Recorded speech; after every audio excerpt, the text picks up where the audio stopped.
This is Omni Sports Breakfast. Sports with Kevin McCallum and MKT. Strength starts with smart choices. Add AGT Foods, barley and split peas to your diet for essential nutrients that support muscle recovery. Train hard, recover harder. Brought to you by AGT Foods Africa. Good food, good health, good life. Someone who's living a good life. People are saying he is already the Ballon d'Or following last night's heroics. Vinicius Jr. I mean, we might as well get straight into the Champions League. What a format. People are saying it's the Super League, and this is what we are here for.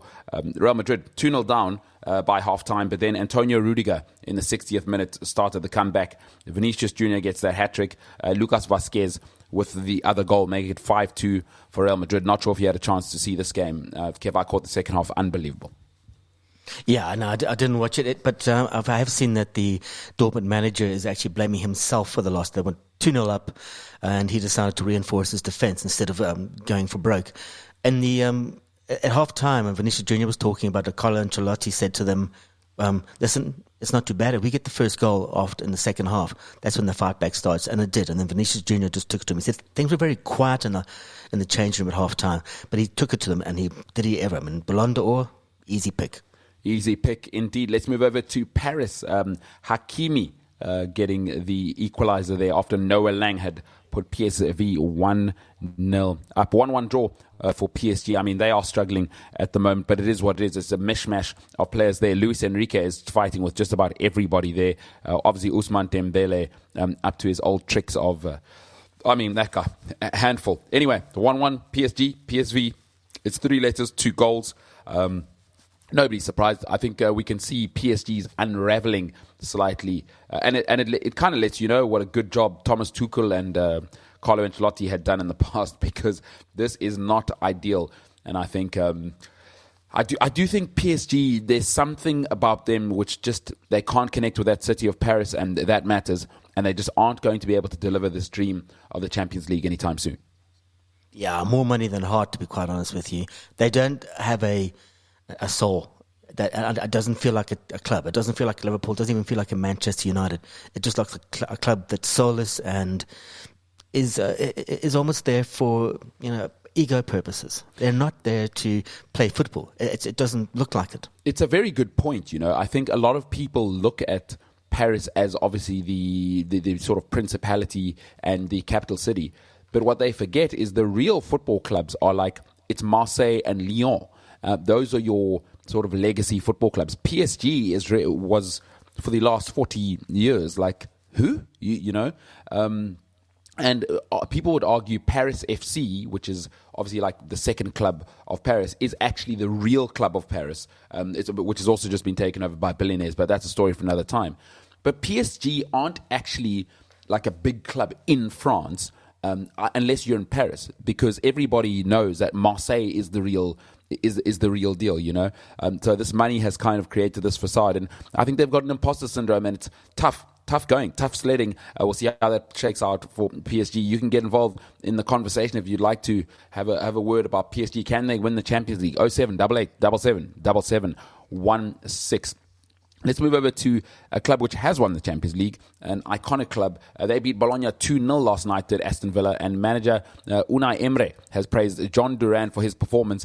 And if you have not seen it, the beauty of being alive in 2024 is you can go to social media and have a look at Jhon Duran's reaction when he comes off the field, because he was already coming off, by the way. He was already being subbed when he scored the goal. So basically, he looked at the board and he could kind of see that, oh no, that guy's coming on for me. Duran scores the goal, and his response to going to the bench was one of the most outrageous things I've ever seen. Hey, the man he's not short of passion, I'll tell you that. Go and look that up. But here's what Unai Emery had to say about that.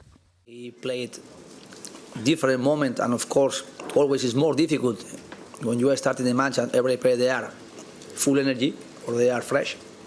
But he worked very well, and he scored the goal when he was watching maybe his change. He accelerated to score a goal, and of course, for us and for him, was fantastic.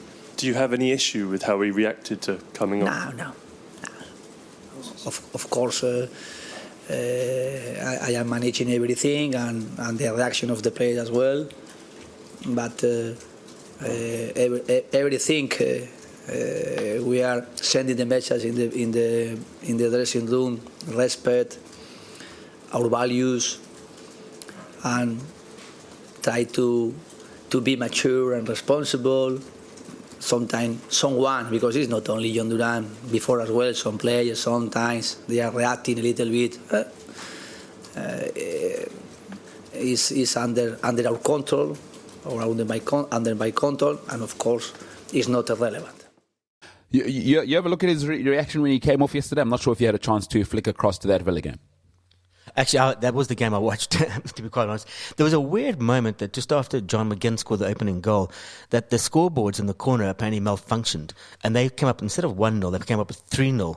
And they actually gave John McGinn a hat-trick. But then they obviously self-corrected. So, I mean, it is almost like they're playing fantasy football at the moment. I mean, Unai Emery's told the supporters and the team not to dream too big just yet, but they're top of their pool in the Champions League. They're doing really, really well in the Premier League. He's created a team with a soul. PSG would pay for that. Did you see Duran losing his mind though about coming off? Yeah, but I've seen Salah do it. It wasn't a big thing, but he was somewhat angry. But Duran, angry like the wolf. Angry like the wolf, indeed. If you've never played professional sport, it's something I've never understood, and sometimes, obviously, we're moving into a different time. But if you've never played professional sport, these are some of the most competitive human beings in the world. And one thing I resent the Premier League in particular for is trying to sanitize the product. And I get it, because marketers, if there's one thing I know about corporates, is they cannot handle an ounce of controversy. They don't know what to do with it, so they want it all squeezed out of the game. And there's a bit of a dilemma where, let's face it, the working class are being squeezed out of the product that is the Premier League. That's fine, whatever, economics being what they are. But what that's done is it's sanitized the entire environment, because it's largely a family product now. And what they're trying to do is take emotion out of the game. I absolutely despise anybody who wants to take passion out of football, and the Premier League is trying to do that. If you know me, I love the Premier League more than anything. I think it's the greatest thing ever invented, and I mean that. But the fact that they're trying to take passion out of football, I just loved Jhon Duran's response yesterday, and even more, who I love is Unai Emery to go, please, that's a part of it. These are footballers. I like that he's not bashing the young man in a sort of politically correct way of trying to squeeze him. I love that. Yeah, I mean, the only thing that I agree with the Premier League is the crackdown on dissent. I mean, the way people talk and scream at referees down the past has been disgraceful. United did it. Arsenal used to do it en masse. And the fact that they managed to pull them back a bit, to rein that in a bit. The passion's great. You got Darwin Núñez. I mean, he gets passionate when he makes a pass, he starts celebrating that. That's the sort of stuff you want. But yeah, I'm just loving the way Aston Villa are going about things. Apparently, they may only, depending on the results, require another 6 points from the 5 matches to actually go through. That's how well they've been playing. You love to hear it. You love to see a great manager with a great club. It feels like a club that's overachieving with the type of manager who was at Sevilla, who made them overachieve. It's a match made in heaven. Arsenal beat Shakhtar Donetsk 1-0 with Riznik's own goal being the difference there. Arsenal manager Mikel Arteta was not pleased at all. Here's Mikel. Obviously, we should have converted them and put the game to bed with the amount of dominance and territory that we had. The second half very different. We looked tired. We lacked that sharpness with and without the ball to regain the ball in the right moments as well in the right areas, and with the ball giving certain balls away that allows certain transition. We had 2 big chances again, missed a big penalty, obviously. That emotion again, it was difficult to overcome, and then we have to dig in. But credit to them, they are a good side. The moment you allow them space, you don't finish actions, and you give them the chance to run, they are a real threat. But overall, it's Champions League. Get the win, clean sheet. Let's move on. Well said. Arsenal are rolling. They're proper. They've got a proper manager, and this team's coming together nicely. I think Arsenal they've got a long runway. If they keep Arteta and just keep their cool over the next 6-7 years, they've got a long runway of being near the top. If they don't win, they'll certainly be in the mix. Those Champions League results from last night: AC Milan 3-1 over Club Brugge. Monaco over Zveda 5-1. Arsenal win 1-0. Aston Villa beat Bologna 2-0. Girona beat Slovan Bratislava 2-0. Juventus in a shock in my second German club of VfB Stuttgart, formerly Bradley Carnell, South African left-back, played for them. It is 1-0. Stuttgart went to the Juventus Stadium and won. Paris Saint-Germain 1-1 against PSV. Real Madrid winning 5-2 against Borussia Dortmund at home. Sturm Graz losing at home to Sporting. And that is your results. 2-0, by the way, there for Sporting away at Sturm Graz. Tonight, though, Man City will play Sparta Prague as one of the fixtures. The marquee fixture will obviously be Bayern against Barcelona, but Man City will play Sparta Prague tonight. And Pep Guardiola was in fine form at his press conference yesterday. If you haven't seen it, it's obviously on YouTube. He addressed many, many things. But the one thing which came out and everybody's loving, our friends at Sport Locker went and spoke to him, so thank you very much to Sport Locker there. He spoke about how international managers just don't care about player welfare. In particular, the John Stones incident previously has really riled Pep up. Listen to this, and I'd love to hear from what people have to say. 0788 777716. Listen to Pep here, and please do send us your voice notes and text. How they feel, how they are, how is the... Maybe the fixtures they talk, but with the managers never. But in the beginning, first season, second with Gareth, yeah, I know they don't want to get injured. You know that? The players, they want to get injured. I always encourage them to go to the national team. It's a pleasure. But when it's friendly game, you cannot come back injured. I'm sorry. I never was so angry like that moment. Never ever before I was so disappointed. It was a friendly game. And we were playing quarterfinals against Madrid and the Premier League to win it. For the friendly games, come back to players injured. No, I didn't like it at all. Exactly. I absolutely love that. I love that he's clearly addressing the fact that he doesn't want his players going at all to friendlies, basically. You know, which I agree with. I mean, if clubs are paying players £400,000 a week, they should have more control than FIFA. Yeah, I mean, Stones playing through an injury was stupid.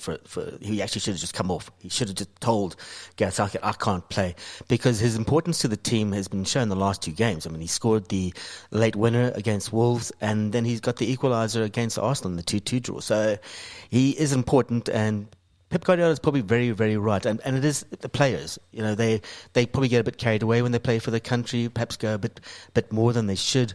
But they got to realise, I mean, they got a day job. They've got to go back to that and look after it. They do have a day job. I must say, with John Stones, it's lovely to see him fulfilling his potential, because I think early on everybody sort of thought he would be that Gerard Piqué-style ball-playing midfielder, who, you know, physically obviously imposing. And over the last 3-4 years, it's been a pleasure to watch a young player transition into a man and fulfill his potential. Most people don't fulfill their potential in life, but to see an English player under all that pressure come through, you know, they haven't really had one since John Terry, I would say. He's really, really come through and become an integral part of a world-class team. You love to see it. I mean, even though they might get 100,000 charges, as a player, he's proper, he's legit. And when we talk about high performance, we have somebody coming up next, Dr. Henning Gerke, high performance coach. He's worked across the world. You'll want to hear this in terms of high performance and how to psychologically prepare yourself to be at the peak. That's in 60 seconds. Listen live and on demand. Welcome to Omni Sport.